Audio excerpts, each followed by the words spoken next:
जय हिंद साथियों, स्वागत है आप सभी का एक बार पुनः हमारे YouTube channel let's go ahead में। आज हम कक्षा 10वीं का जो हमारा चैप्टर नंबर 9 है, जिसका नाम है प्रकाश, परावर्तन तथा अपवर्तन, उसका पार्ट 2 करने वाले हैं। इसके पहले हम इस चैप्टर पर एक वीडियो बना चुके हैं जिसमें हमने प्रकाश, परावर्तन, अपवर्तन ये सारी चीज़ें अच्छे से समझी थी। आज हम उसी में आगे के जो हमारे टॉपिक्स हैं उनको कवर करने वाले हैं। तो चलिए वीडियो की शुरुआत करते हैं। इसमें आज हम सबसे पहले देखने वाले हैं लेंस। तो लेंस क्या होता है कि दो तलों से घिरा हुआ पारदर्शी माध्यम जिसका एक तल गोली होता है तथा दूसरा गोली अथवा समतल हो सकता है। दूसरा तल गोली अथवा समतल हो सकता है। इसका मतलब क्या हुआ कि लेंस का एक तल तो कम से कम अवश्य ही क्या रहेगा, गोली रहेगा। देखिए आगे लिखा है, अर्थात लेंस में कम से कम एक पृष्ठ एक पृष्ठ जो होता है वो गोली अवश्य होता है। तो इसे ही हम क्या कहते हैं, लेंस कहते हैं ना। अब हम देखते हैं कि लेंस कितने प्रकार के होते हैं। तो लेंस हमारे दो प्रकार के होते हैं। सबसे पहला हमारा होता है उत्तल लेंस और दूसरा हमारा होता है अवतल लेंस, है ना। हम इनकी भी परिभाषा देखते हैं कि क्या होता है उत्तल लेंस और क्या होता है अवतल लेंस। तो सबसे पहले हम देखते हैं उत्तल लेंस, है ना। उत्तल लेंस, तो उत्तल लेंस क्या होता है कि उत्तल लेंस एक गोलाकार लेंस है जो कि बीच से मोटा तथा किनारों से पतला होता है। बीच से मोटा होगा और किनारों से कैसा होगा, पतला होता है। यह लेंस अपने में से गुजरने वाली संपूर्ण प्रकाश किरण को एक बिंदु पर केंद्रित कर देता है। इसी कारण इस लेंस को हम क्या कहते हैं, इसको हम अभिसारी लेंस कहते हैं, है ना। बात क्लियर है।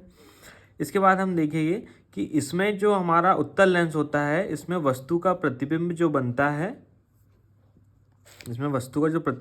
है, ये वास्तविक, आभासी और उल्टा बनता है। कैसा बनता है, उत्तल लेंस में जो वस्तु का प्रतिबिंब बनेगा वो वास्तविक बनेगा, आभासी बनेगा और उल्टा बनेगा, है ना। इसका चित्र भी हम देख ले किस प्रकार होता है। जैसे कि हमने देखे कि जो उत्तल लेंस होता है वो बीच से मोटा तथा किनारों से पतला होता है। तो आप ये देखिए कि ये भाग हो गया बीच और ये हो गया उसका एक किनारा या दूसरा किनारा। तो बीच से वो कैसा है, बीच से वो मोटा है और किनारों से कैसा है, किनारों से वो पतला है। तो इस प्रकार हमारा दिखेगा क्या, उत्तल लेंस, है ना। उत्तल लेंस को हम इंग्लिश में कहते हैं कॉन्वेक्स लेंस। चलिए आगे बढ़ते हैं। आगे बढ़ने पर हम सबसे पहले करेंगे उत्तल लेंस के उपयोग, है ना, कि उत्तल लेंस के उपयोग क्या होते हैं। तो हम ये देख लेते हैं उत्तल लेंस के उपयोग। तो उत्तल लेंस का सबसे पहला उपयोग होता है कि जो उत्तल लेंस का उपयोग किया जाता है ये दूरदृष्टि दोष के निवारण में किया जाता है। किसके निवारण में, दूरदृष्टि दोष के निवारण में, है ना। आप लोग जानते होंगे दूरदृष्टि दोष क्या होता है। ये आंखों का एक दोष होता है। दूरदृष्टि दोष में हमें दूर की वस्तुएं दिखाई देती है और पास की वस्तुएं दिखाई नहीं देती है। ये हमारा कहलाता है दूरदृष्टि दोष। तो जो उत्तल लेंस है, उत्तल लेंस का प्रयोग सबसे पहला हम मुख्य उपयोग उसका क्या हुआ कि इसका उपयोग दूरदृष्टि दोष के निवारण में किया जाता है ना। इसके बाद हम इसका सेकंड उपयोग देखते हैं कि जो हमारा उत्तल लेंस है ये घड़ी को ठीक करते समय छोटे पुर्जों को देखने में, जब भी हम घड़ी को, आप दुकान गए होगे, आपने देखे होगे घड़ी को सुधारते हुए, जो घड़ी सुधारते हैं वो अपने पास एक लेंस रखते हैं जिससे वो अपने आँखों के पास लगा करके घड़ी के छोटे कलपुर्जों को देखते हैं। तो वो जो लेंस होता है वो क्या होता है, उत्तल लेंस होता है। तो दूसरा उपयोग क्या हुआ कि घड़ी को ठीक करते समय छोटे पुर्जों को देखने में। ठीक है, ये बात भी क्लियर हो गई होगी आपको। इसके बाद हमारा थर्ड पॉइंट है कि छोटे छोटे अक्षरों को पढ़ने में, जो छोटे छोटे अक्षर लिखे होते हैं, एकदम बारीक अक्षर कहते हैं जिनको, उनको पढ़ने के लिए हम किसका उपयोग करते हैं, उनको पढ़ने के लिए उत्तल लेंस का उपयोग करते हैं। उसके बाद चौथा इसका उपयोग देखेंगे कि सूक्ष्मदर्शी और दूरदर्शी के निर्माण में उत्तल लेंस का उपयोग क्या होता है कि सूक्ष्मदर्शी और दूरदर्शी जो हमारे बनते हैं सूक्ष्मदर्शी जिससे हम बहुत छोटी छोटी वस्तुओं को देख पाते हैं, और दूरदर्शी जिससे हम बहुत दूर की वस्तुओं को देख पाते हैं। उनके निर्माण में भी किसका उपयोग होता है? उनके निर्माण में भी उत्तल लेंस का उपयोग होता है। चलिए अब हम नेक्स्ट किस पर जाएंगे? नेक्स्ट हम जाएंगे अवतल लेंस पर। अवतल लेंस, तो जो काम हमारा उत्तल लेंस करता है लगभग लगभग उसका जस्ट अपोजिट जो काम करता है वो हमारा अवतल लेंस करता है ना। अवतल लेंस की परिभाषा देख लेते हैं कि वह लेंस जो बीच में पतला होता है तथा किनारों पर मोटा होता है। हमने जस्ट इसका अपोजिट देखे थे उत्तल लेंस। उत्तल लेंस कैसा था कि किनारों पर पतला था और बीच में मोटा था, लेकिन अवतल लेंस कैसा है कि अवतल लेंस बीच से पतला है तथा किनारों से मोटा होता है। ये क्या कहलाता है? हमारा अवतल लेंस कहलाता है। अवतल लेंस प्रकाश की किरणों को एकत्रित करने की बजाय उन्हें फैला देता है। हमारा जो उत्तल लेंस था वो क्या कर रहा था? प्रकाश किरणों को एक बिंदु पर, एक पॉइंट पर सेंट्रलाइज्ड कर रहा था, केंद्रित कर रहा था। लेकिन जो हमारा अवतल लेंस है वो क्या कर रहा है कि प्रकाश किरणों को फैला दे रहा है। इस कारण इसे क्या कहते हैं? इसलिए इसे अपसारी लेंस कहते हैं ना। अपसारी लेंस मतलब अपसारित कर देना, फैला देना। बात क्लियर है? देखिए आप इसको चित्र के माध्यम से समझेंगे कि ये हो गया उसका बीच का भाग और ये हो गया किनारे। तो बीच का भाग जो है वो कैसा है? पतला है, और जो ऊपर और नीचे का भाग है वो कैसा है? वो मोटा है ना। बात क्लियर है?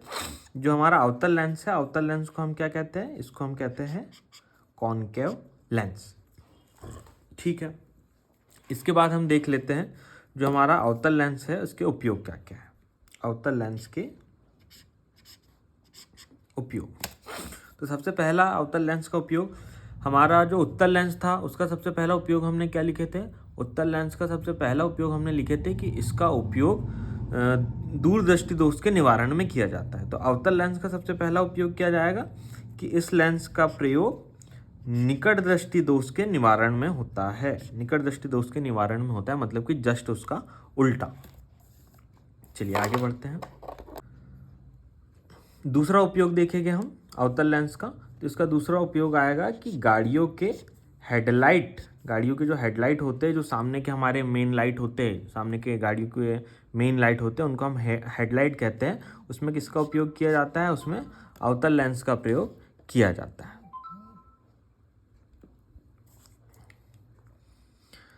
थर्ड नंबर हम देखेंगे कि मोतियाबिंद रोग के निवारण में डॉक्टर द्वारा आँखों में अवतल लेंस का उपयोग किया जाता है। मोतियाबिंद एक बीमारी होती है जो सामान्यतः बुजुर्गों में ज़्यादा देखी जाती है। आँखों में सफ़ेद कलर के बूंद बूंद दिखने लगते हैं, जिसे हम मोतियाबिंद कहते हैं।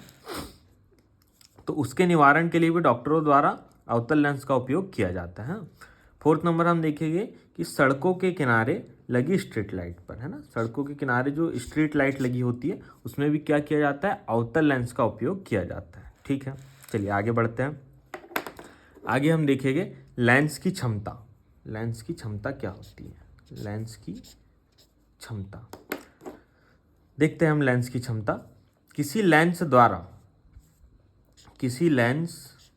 द्वारा प्रकाश किरणों को अभिसारित मतलब कि एक बिंदु पर केंद्रित करना, या अपसारित मतलब कि फैलाना करने की मात्रा को लेंस की क्षमता कहते हैं। क्या हुआ लेंस की क्षमता? कि किसी लेंस द्वारा प्रकाश किरणों को अभिसारित या अपसारित करने की मात्रा को लेंस की क्षमता कहते हैं। इसे हम कैसे दर्शाते हैं? इसे हम पी से दर्शाते हैं। पी से इसलिए दर्शाते हैं कि लेंस की क्षमता मतलब कि पावर ऑफ लेंस, इसलिए हम इसे पी से दर्शाते हैं ना। लेंस की क्षमता बराबर क्या होता है? एक बटे एफ। एफ जो है ये हमारा क्या है? एफ जो है हमारी फोकस दूरी, है ना। तो लेंस की क्षमता बराबर क्या हो गया? 1/f, और जो एफ रहेगा उसकी माप काय में रहेगी? तो मीटर में रहेगी।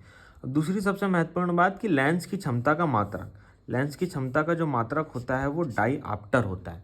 क्या होता है? लेंस की क्षमता का मात्रक डाईऑप्टर होता है। ये डाईऑप्टर आप ध्यान रखेंगे क्योंकि ये कई बार ऑब्जेक्टिव में पूछा जाता है कि लेंस की क्षमता का मात्रक क्या होता है? तो डाईऑप्टर होता है। चलिए आगे बढ़े, इतनी बात समझ में आई।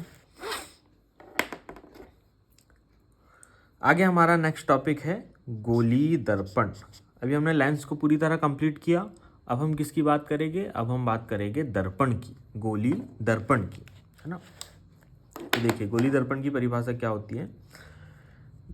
जिस दर्पण का परावर्तन तल गोली होता है, जिस दर्पण का परावर्तन तल गोली होता है, उस दर्पण को गोली दर्पण कहते हैं। अब हमारा परावर्तन तल क्या होगा? तो परावर्तन तल वह तल होगा कि जिससे प्रकाश की किरण टकरा कर वापस लौटती है, उसको हम क्या कहेंगे? परावर्तन तल कहेंगे। तो जिस दर्पण का परावर्तन तल गोलीय होता है ना, कैसा होता है? गोलीय होता है, उसको हम क्या कहेंगे? उस दर्पण को हम गोली दर्पण कहेंगे। तो जो हमारे गोली दर्पण होते हैं वो भी दो प्रकार के होते हैं। गोली दर्पण दो प्रकार के होते हैं। पहला हमारा हो गया अवतल दर्पण और दूसरा हमारा हो गया अवतल दर्पण, है ना। हम उत्तल दर्पण और अवतल दर्पण को भी देखेंगे क्या क्या होते हैं। तो सबसे पहले हमारा उत्तल दर्पण। तो उत्तल दर्पण क्या होता है कि वह गोली दर्पण जिसका परावर्तक पृष्ठ बाहर की ओर होता है, जिसका परावर्तक पृष्ठ कहाँ होता है? बाहर की ओर होता है, उत्तल दर्पण कहलाता है ना। हम चित्र से भी इसे समझेंगे, मैंने आगे चित्र के माध्यम से भी समझाया है, अभी केवल आप इसको एक बार पढ़ ले कि वह गोली दर्पण जिसका परावर्तक पृष्ठ बाहर की ओर होता है। परावर्तक पृष्ठ मतलब क्या? कि जहाँ से प्रकाश की किरण टकरा कर वापस लौट जा रही है, तो वो जो परावर्तक पृष्ठ है वो बाहर की ओर होता है, उसको क्या कहते हैं? उत्तल दर्पण कहते हैं। चलिए आगे बढ़ते हैं। आगे हमारा क्या रहेगा? आगे हमारा अवतल दर्पण। उत्तल दर्पण के बाद हम क्या पढ़ेंगे? अवतल दर्पण। तो अवतल दर्पण क्या होता है कि वह गोली दर्पण जिसका परावर्तक पृष्ठ अंदर की ओर होता है, जिसका परावर्तक पृष्ठ कहाँ होता है? अंदर की ओर होता है, अर्थात गोले के केंद्र की ओर होता है, क्या कहलाता है? अवतल दर्पण कहलाता है। देखिए उत्तल दर्पण में हमने क्या लिखे कि वह गोली दर्पण जिसका परावर्तक मतलब प्रकाश किरण जिससे टकरा कर वापस जाए वो कहाँ होता है? बाहर की ओर होता है, उसे हम उत्तल दर्पण कहेंगे। और अवतल दर्पण क्या होगा कि वह गोली दर्पण जिसका परावर्तक पृष्ठ अंदर की ओर अर्थात गोले के केंद्र की ओर होता है, अवतल दर्पण कहलाता है ना। देखिए मैंने चित्र के माध्यम से आपको समझाया है कि क्या होगा कि एक इस प्रकार का गोला रहेगा, गोले को बीच से काट दिए तो एक भाग ये बना, एक भाग ये बना, है ना। पेन से करता हूँ। एक भाग ये जो इधर साइड का इतना बना, ये मान लीजिए इस प्रकार बन गया, और ये जो इस साइड का भाग है ये इस तरह बन गया। तो हमने क्या करे, एक गोले में बाहर की तरफ, ये बाहर का भाग हुआ, ये अंदर का, ये बाहर का, ये अंदर का, तो एक गोले में हमने बाहर की तरफ पेंट कर दिए, ये जो निशान है ये आप इसको पेंट समझे। और एक गोले में हमने क्या किए, अंदर की तरफ पेंट कर दिए। एक गोले में हमने अंदर की तरफ पेंट कर दी। तो ये जो बाहर की तरफ हमने पेंट कर दिए तो इसका परावर्तक पृष्ठ कौन सा हुआ? अंदर का हुआ। मतलब कि प्रकाश की किरण इस प्रकार से आएगी, यहाँ से टकराएगी और ऐसी वापस चली जाएगी। मतलब कि इसका परावर्तक पृष्ठ कहाँ हुआ? अंदर की ओर हुआ। तो जिसमें अंदर की ओर परावर्तक पृष्ठ है तो वो हमारा क्या कहला जाएगा? वो हमारा हो जाएगा अवतल दर्पण। अवतल दर्पण ये देखिए जिस प्रकार से मैंने पहले से बनाया है कि ये एक कटा हुआ गोला है, इसके बाहर की ओर पॉलिश दिख रही है, इसके बाहर की ओर पेंट दिख रहा है, तो इसका परावर्तक पृष्ठ कौन सा रहेगा? अंदर का। मतलब प्रकाश की किरण ऐसी आएगी, यहाँ टकराकर ऐसी वापस चली जाएगी। तो ये हमारा कौन सा दर्पण हो गया? गोली दर्पण हो गया। उसी प्रकार ये जो हमने गोले को काटे थे, एक आधा ऐसा एक आधा ऐसा, तो ये जो आधा बचा हुआ भाग है इसमें हमने क्या करे, अंदर की तरफ पेंट कर दिए। तो अब इसमें परावर्तक पृष्ठ कौन सा हो गया? ये बाहर वाला उभरा वाला जो भाग दिख रहा है वो परावर्तक पृष्ठ हो गया। मतलब प्रकाश की किरण ऐसी आएगी और यहाँ से टकरा करके ऐसी वापस चली जाएगी। तो वह गोली दर्पण जिसका जो परावर्तक पृष्ठ रहेगा वो बाहर की ओर रहेगा, तो उसको हम क्या बोलेंगे? उसको हम बोलेंगे उत्तल दर्पण। ये देखिए इसमें ये हमारे गोली दर्पण आपको दिख रहा है, इसमें जो पेंट है ये अंदर की तरफ है, तो इसका जो ये बाहर का भाग है ये क्या है? परावर्तक पृष्ठ है। तो जिसका बाहर का भाग परावर्तक पृष्ठ है वो हमारा क्या कहलाएगा? वो हमारा कहलाएगा उत्तल दर्पण, है ना। चलिए आप लोगों को समझ में आया होगा। ये हो गया हमारा अवतल दर्पण, और ये वाला हो गया हमारा अवतल दर्पण, है ना। ये गलती से बन गया था, इसको क्रॉस कर दीजिएगा। चलिए अब हम देखते हैं उत्तल दर्पण के उपयोग। उत्तल दर्पण के उपयोग, उत्तल दर्पण बताइए क्या होता है। उत्तल दर्पण वह दर्पण होता है जिसका परावर्तक पृष्ठ बाहर की ओर होता है ना। तो उत्तल दर्पण के उपयोग हम देखते हैं कि उत्तल दर्पण का उपयोग सामान्यतः वाहन के पश्च दृश्य दर्पण में होता है। वाहन के पश्च दृश्य दर्पण में होता है। क्या अर्थ है इसका? इसका मतलब है कि जो हमारा साइड मिरर लगा रहता है ना, जिससे हम पीछे का भाग देखते हैं, हमारे पीछे की सड़क देखते हैं, उसको हम कहेंगे पश्च दृश्य दर्पण, मतलब पीछे देखने वाला दर्पण। तो अवतल दर्पण का सबसे पहला उपयोग ये है कि इसका उपयोग साइड मिरर के रूप में किया जाता है।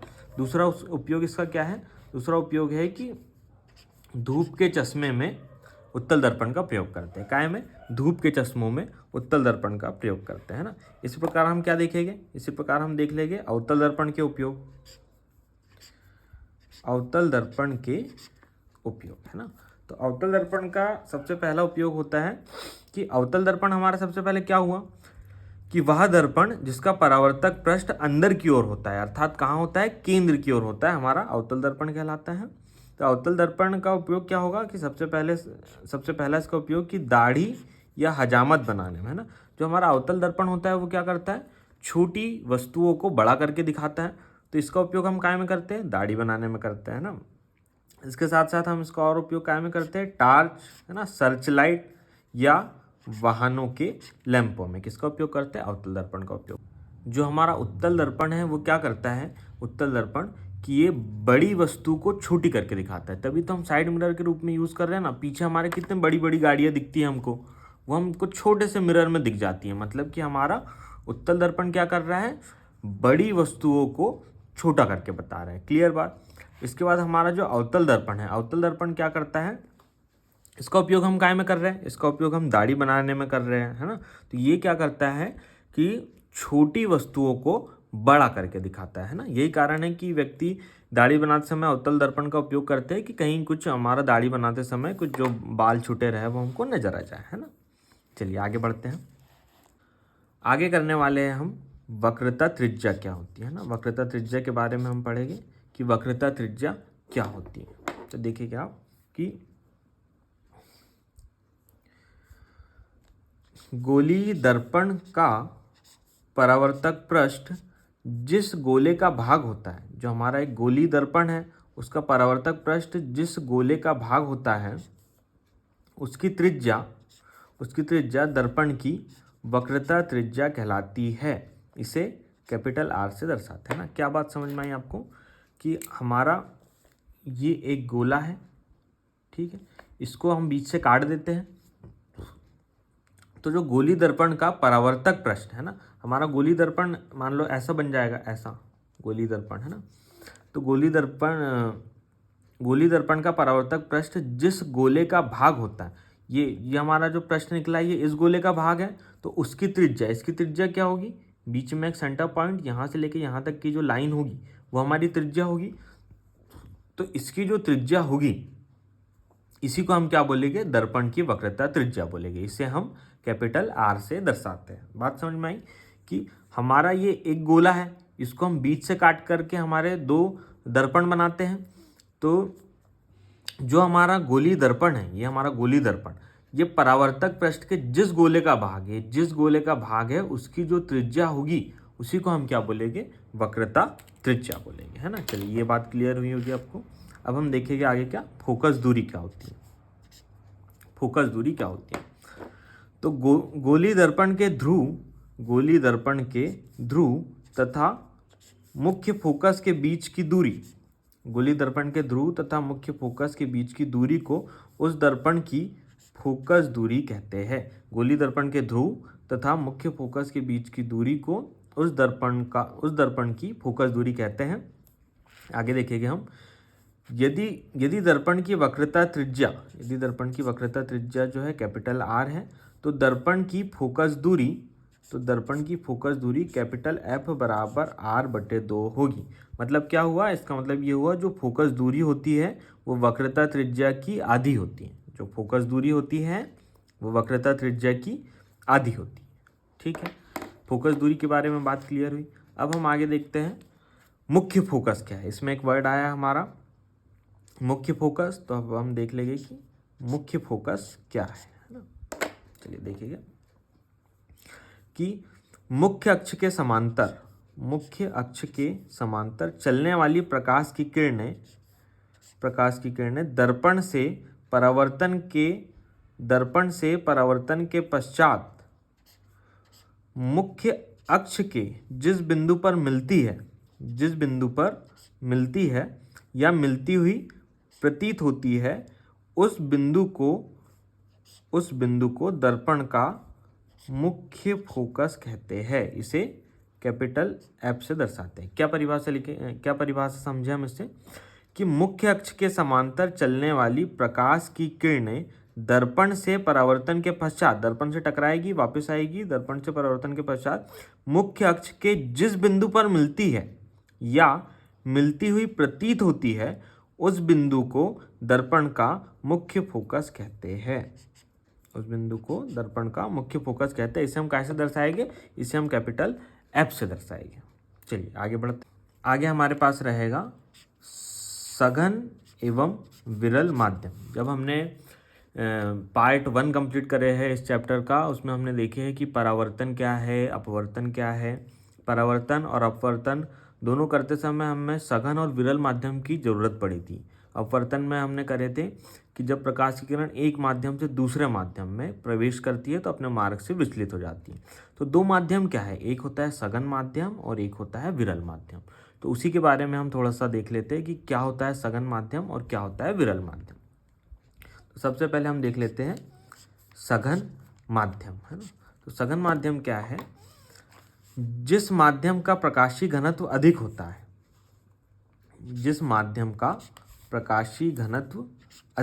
है, वह सघन माध्यम कहलाता है। सिंपल सी बात है कि जिस माध्यम का प्रकाशीय घनत्व अधिक होता है सघन माध्यम कहलाता है ना।